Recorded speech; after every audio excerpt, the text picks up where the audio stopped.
Hey everybody, got another video here for you. Okay, God is in the details and Rome wasn't built in a day. So it's time to play the Shim game. Here we go.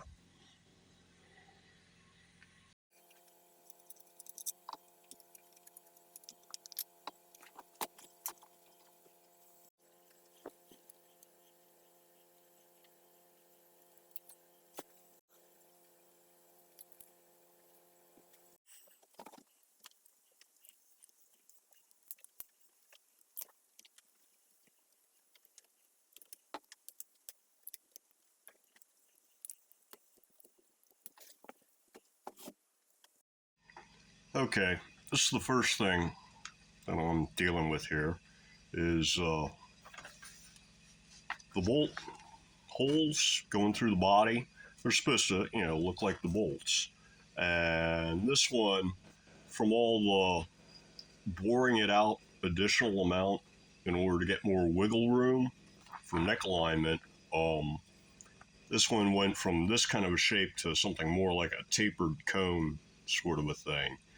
And so it got to the point where the neck screw would go almost halfway down in before it finally locked up against the sides here. So what I did was I found an appropriate sized washer and just kind of dropped it down in there and then gently went around and tapped on it with the hammer and the screwdriver in order to seat it down about 2 millimeters down in the hole so that the bolt drops in and sits flush now, and it still sticks out enough at the bottom in order to grab onto the insert on the neck.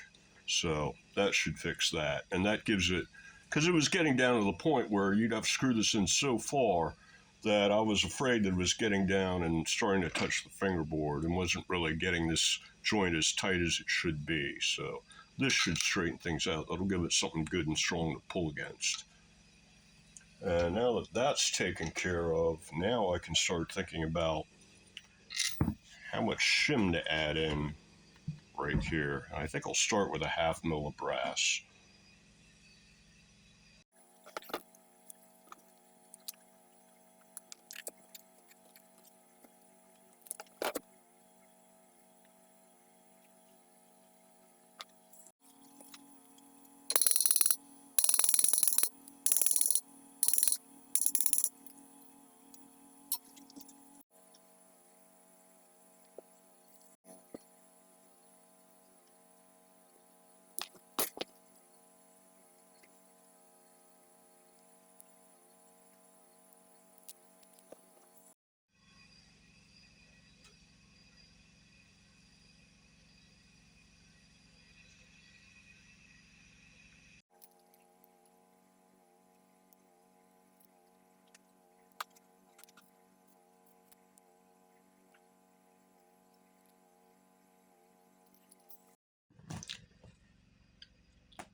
That washer embedded in there makes one heck of a difference. Yeah, now it's torquing down just the way it's supposed to, nice and flush. And it's getting good tight grip too. So yeah, that's a definite fix to keep in mind if you ever hit that problem. Okay, got it flipped back over here, and I think I'll just throw a straight edge on it, kind of get an idea of where we're at here.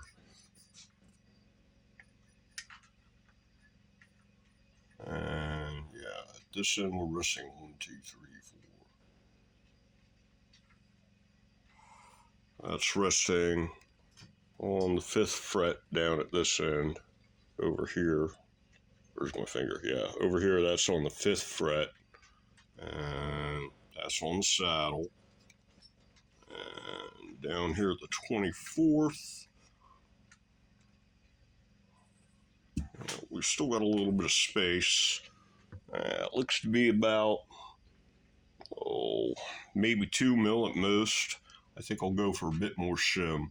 Probably what I'm going to end up doing is once I get this thing stacked up enough, now that it's bolting down correctly, once I figure out exactly how much shim, I'll take the micrometer and take a final measurement, strip out this stack, and rebuild a nice, clean, neat-looking stack for the final assembly.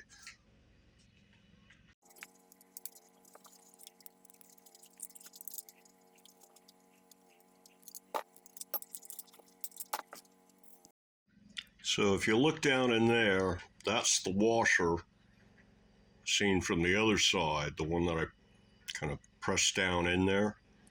So yes, this is the tight side of the hole, and the other side is the loose side.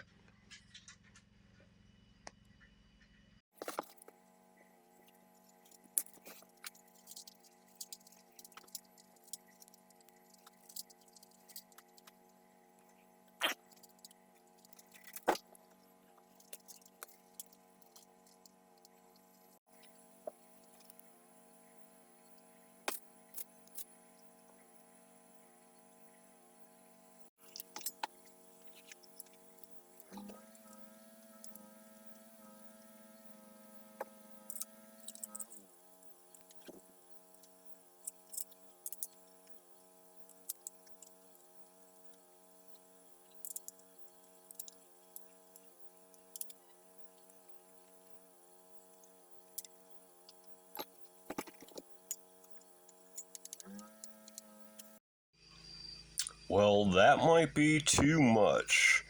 It's, yeah, it's about a millimeter above the saddle now up here, so I gotta think about this for a minute. The good news is that the neck seems to be wanting to bolt up straight without any forcing it one way or the other, just torquing him down. So yeah, that's good. That means I've got this screw straightened out now. Well, I can string it up and see where I'm at, and if it's a little high, then I could always raise the saddles some. I still have to adjust the saddles for the fretboard radius. And maybe I'll string it up, see where I'm at. So ideally, I'm shooting for like 1.4 mil action at the 24th, with on the number 1 and 6, with the saddles, the number 1 and 6 saddles all the way down, and then these guys be raised as needed to adjust for the radius of the fretboard. So yeah, I think I'm going to string it up, see where I'm at. So when I go to string this thing up, it might turn out that this is just a little bit too much shim, but that's okay, because that means that at least I'll have it bracketed between however much is in here now and half a mil less, which is, how much I put in the last time. So yeah, I'm getting there.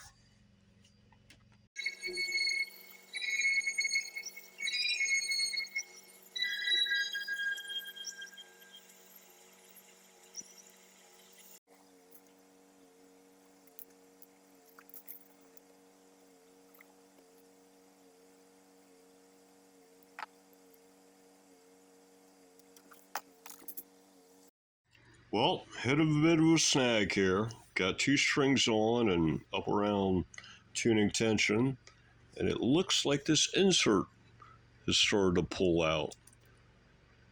So, guess I'm going to have to glue that back in or something.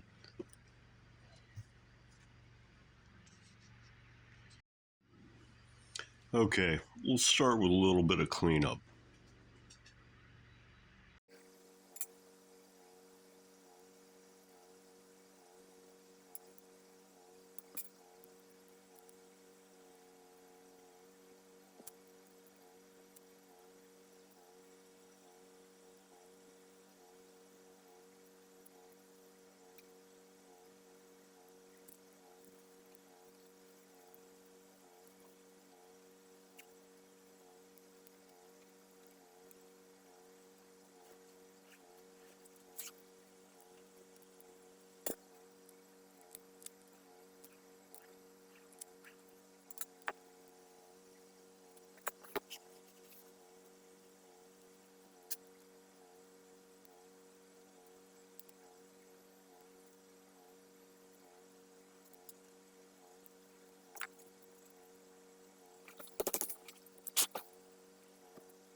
Okay, that doesn't really want to go down in there very well. I'm going to see how much further down I can drill it.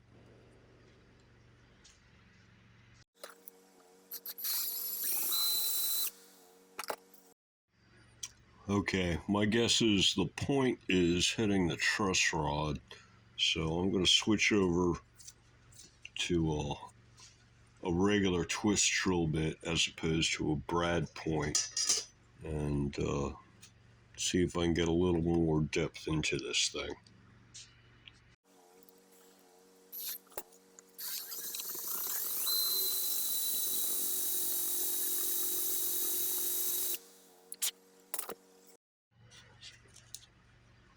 Okay, I'm seeing some silver in there, so I think we're definitely talking at the truss rod now. So, yeah, I think that's all we're going to get out of this hole. Okay, let's see what it gets us. How deep will it go?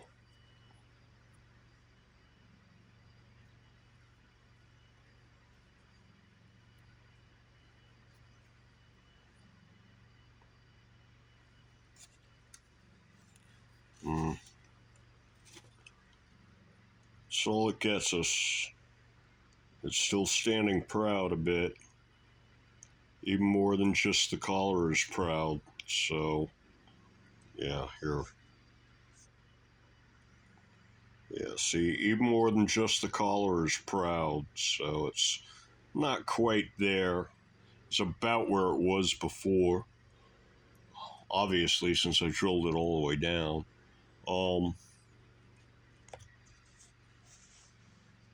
I'm thinking maybe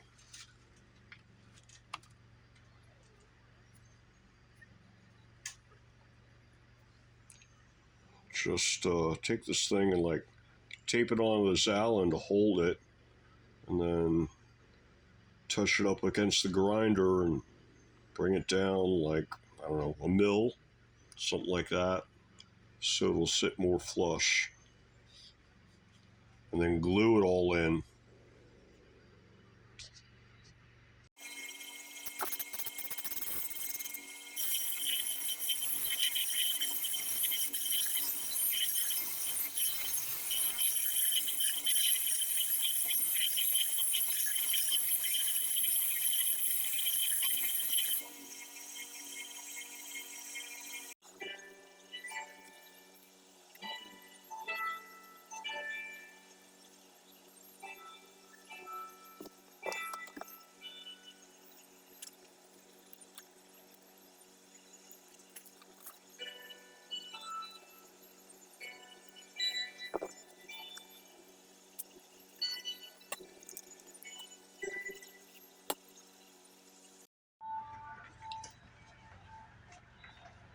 You know, you really shouldn't be threading these things up when they're dry, so got a little WD-40 here.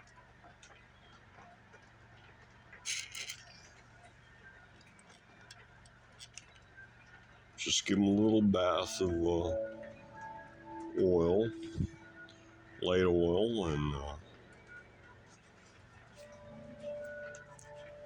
wipe them off a little bit. Then I can thread it up.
Well, Didn't work. The insert pulled out again. So at this point, I'm thinking I might have to come down here below the truss rod somewhere and drill a new insert hole, put the insert there, drill a new hole here, and have at it that way. Well, I think that's going to do it for this video. So, until the next one, everybody, have a good one.